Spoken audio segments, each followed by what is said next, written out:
This is the Lone Crater YouTube. We hope this video helps.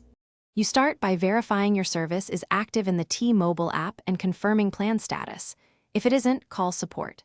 Next, power cycle the gateway, unplug for 30 seconds, plug back in, and wait 2 to 3 minutes because many faults clear on reboot. While it boots, check the SIM and antennas for proper seating and torque. Place the gateway near a window or higher shelf to improve line of sight to towers.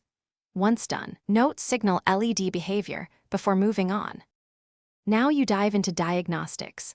Log into the gateway web page or app and capture signal metrics, RSSI, RSRP, and RSRQ, because those numbers tell you if the issue is radio, not router. If readings are poor, swap antennas or test a compatible external antenna or booster. Those changes often move you from marginal to usable. To separate problems, plug a laptop into the gateway with Ethernet. If wired speed is fine, the issue is Wi-Fi, so focus on channel, band, and interference next. Finish by applying firmware updates and, if needed, a factory reset. Again, backup settings first because resets clear custom configs. Reconfigure SSID and password, then optimize placement.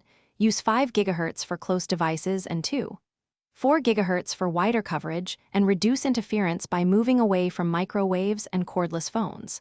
If problems persist, record your diagnostics and speeds, then contact T-Mobile support with those values and times.